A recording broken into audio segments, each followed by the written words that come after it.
Pak Muldoko tadi mengatakan bahwa menghargailah apa yang dikatakan oleh daerah yang sudah melakukan antisipasi. Tapi aturan yang di dalam PP tersebut boleh tidak daerah menutup tanpa koordinasi dengan pusat? Ada aturannya nanti ya.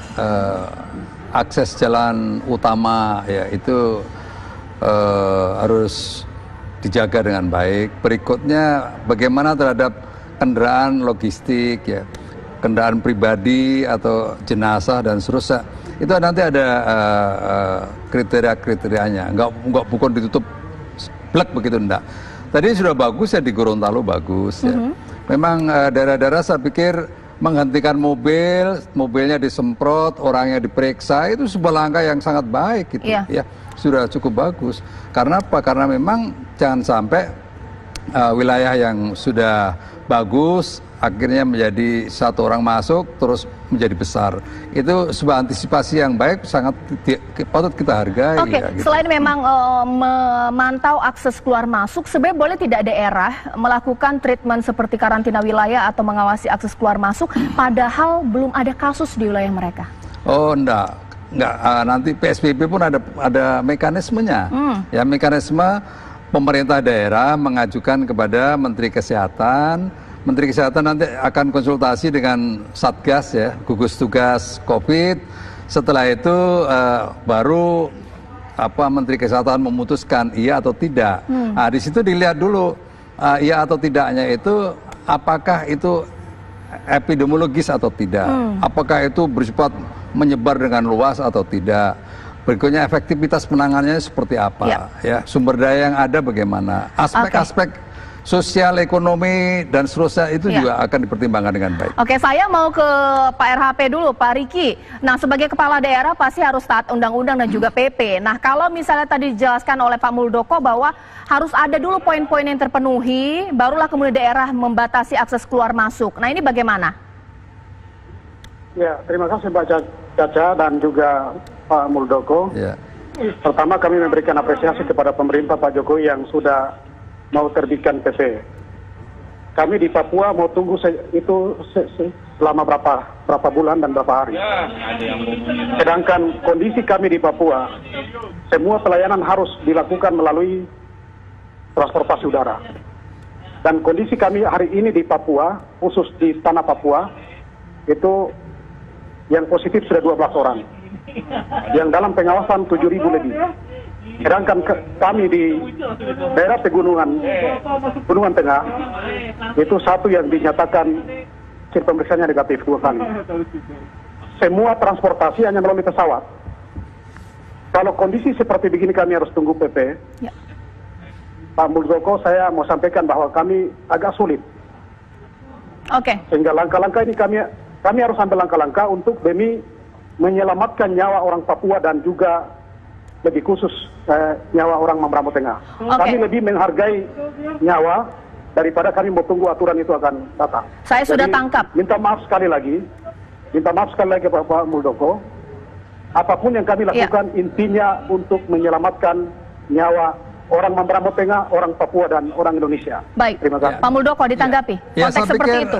Dari awal saya sudah menyampaikan bahwa semua pimpinan daerah itu sangat concern untuk satu melindungi rakyatnya, itu mau tugasnya ya.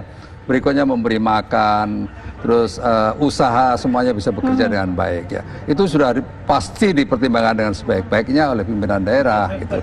Hanya menurut saya sebenarnya jangan kita berdebat lockdown atau tidak ya. Tapi yang kita lihat adalah bagaimana tanggung jawab seorang kepala daerah di dalam mengambil langkah-langkah preemptif, mengambil langkah-langkah mitigasi dan seterusnya sehingga semua yang dipikirkan itu jangan sampai terjadi. Nah, itu sebuah apa yang harus diapresiasi. Ya. Sekarang saya ke Toli-Toli. Toli-Toli bagaimana kemudian konteksnya di sini Pak Saleh? Kalau tadi di Mamberamo karena memang harus keluar masuk menggunakan transportasi udara, sudah banyak kasus di sana sehingga kemudian langkah untuk menutup akses keluar masuk yang dilakukan. Kalau Toli-Toli? Ya, jadi kalau di Toli-Toli itu kita hanya melarang orang keluar masuk. Tapi sembako, semua LPG dan lain sebagainya itu kita tidak larang dia masuk. Cuma sopir tidak ada syarat. Sopir dan keneknya itu pun sudah kita semprot mobilnya dan lain sebagainya. Begitupun kapal laut. ya. Begitu juga pesawat ya. Nah, pesawat kita kasih 2 hari sekali. Jadi memang ini ketakutan masyarakat Toli-Toli ini ketakutan Pak dengan adanya. Nah kita sekarang ini ada PDP tapi negatif, ya. Nah kita ini kan tidak ada yang positif. Nah kalau tidak ada positif ya kita jaga jangan sampai ada orang masuk. Tapi sembako kita itu semua saya kasih masuk. Orang bawa sayur, orang jual ikan, kita kasih masuk Pak. Ya. Orang mau datang beli udang, kita kasih lah. Kita tidak terlalu kaku lah. Cuma kan kita itu menjaga. Karena COVID-19 ini kan menjangkit melalui orang. Nah kalau melalui orang, walaupun kita sudah sampaikan di mana-mana ya, semua orang kita bilang jangan berdekat, paling tidak 2 meter. Bagi yang tahu, bagi yang tidak tahu, ini kan susah Pak. Kita susah untuk mengerti. Nah inilah masyarakat dan tokoh-tokoh agama dan semua Forkopimda di Kabupaten Toli ini semua menginginkan sudah kita tutup saja dulu. Untuk apa kita buka tapi kita tidak terlalu ketat ya kan. Nah sekarang kalau kita terinfeksi Pak ya, kita punya peralatan medis yang ada di Kabupaten Toli sebagai rumah sakit Mokopido itu sebagai rumah sakit rujukan. Ini kita juga sulit. APD juga kita kurang, Pak. Nah, ini kan susah. Kita yang dikasih 5. Sementara PDP yang kita periksa sudah 3, ternyata negatif semua. Kemarin malam itu dari Buol, Kabupaten Buol ada. Kita kasih masuk, Pak. Karena kita rumah sakit rujukan, silakan masuk. Pak Bupatinya mau masuk, kita kasih masuk, Pak. Iya kan?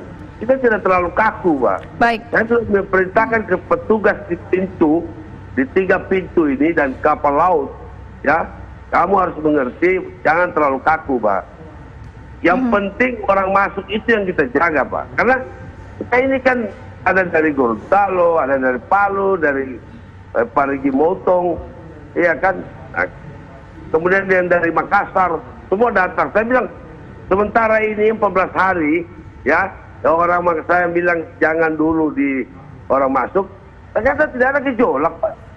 Orang datang itu cuma Facebook aja yang gembor-gembor itu ini tertahan apa semua. Silakan Pak, semua saya kasih masuk. Baik. Yang bawa makanan. Dan perlu ingat, tunggu sebentar Pak. Sembako kita saya sudah cek di perdagangan, beras kita itu surplus karena kita sekarang panen. Ada 14.000 hektar sawah kita. Kemudian yang susah ini sekarang gula gitu tadi perdagangan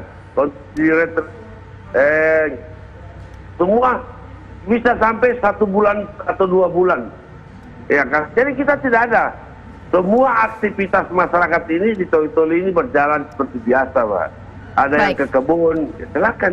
Ada yang ke memancing, nggak ada apa-apa. Ya kan? Saya minta, mohon maaf, mungkin kita terlebih dahulu memblokir jalan, ya. Kita cuma larang orang masuk, itu aja. Habis sembako apa dan lain sebagainya, saya persilakan.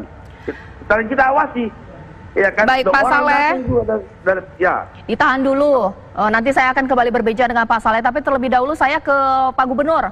Pak Gubernur, Pak Zulkifli Mansyah, ini sebenarnya kalau untuk NTB, saya minta statementnya. Untuk PSBB akan mengajukan atau tidak? Mengingat di sana juga banyak daerah wisata, kekhawatiran juga semakin banyak menambah mereka-mereka yang kemudian positif COVID-19, bagaimana? Kalau memang ada suara-suara di tempat kami untuk lockdown, karantina wilayah, dan lain-lain, saya kira itu wajar. Karena dengan sosial media sekarang, orang bisa berkomunikasi terbuka sekali. Jadi memang cemas, takut, sehingga takut sekali virus itu menyebar masif di tempat kami, sehingga keinginan untuk lockdown itu memang di mana-mana. Tapi kan kita harus tetap jernih, walaupun kita akhirnya tetap sangat selektif gitu, mengawasi pelabuhan, mengawasi bandara kami. Tapi kita juga harus mendengar juga bahwa NTB ini masih punya keterbatasan alat-alat kesehatan, alat pelindung diri, dan lain sebagainya. Sehingga tidak mungkin menutup diri 100%. Tapi dalam prakteknya memang orang yang hadir di bandara dan pelabuhan itu sudah memang sangat berkurang dan sangat sedikit sekali. Lagi pula ada keinginan dari banyak orang tua di tempat kami untuk jangan sampai menutup bandara karena anak-anak kami pondok pesantrennya di Jawa sudah tutup. Oleh karena itu mereka ingin pulang ke sini, kalau tutup bandaranya sudah di sana tidak ada tempat hunian, di sini tidak diterima, kasihan sekali. Jangan sampai karena risau di daerah kami menyebabkan penyakit psikologis yang membuat mereka bisa kehilangan kewarasan juga nanti. Begitu juga dengan jumlah tenaga kerja yang berasal dari luar daerah. Nah, kalau sudah disuruh pulang dari negara tempat mereka bekerja, terus kita tidak terima di sini, nanti kacau lagi di sini. Lagi pula kami selalu mengedukasi masyarakat, memang ada yang positif, tapi dalam prakteknya yang positif ini semuanya hampir sudah sembuh semuanya. Oleh karena itu mudah-mudahan ini menjadi berita bagus untuk kita berdamai dengan virus ini, bahwa kita harus waspada, hati-hati di satu sisi, tapi juga kejernihan untuk tidak kalut, tidak kacau, tidak menakutkan itu juga perlu didistribusikan harapan ini pada banyak masyarakat yang lain. Dan sejauh ini alhamdulillah koordinasi dengan pemerintah pusat, terima kasih Pak Muldoko, Pak Mendagri, terima kasih juga pada Bupati kami, Wali Kota kami yang begitu dedikasinya luar biasa pada persoalan ini, sehingga mudah-mudahan ini juga mengetes daya tahan kami, kesabaran kami luar biasa. Baik, terima kasih Pak Gubernur. Ada yang kami banggakan ya. Baik Pak Gubernur, terima kasih.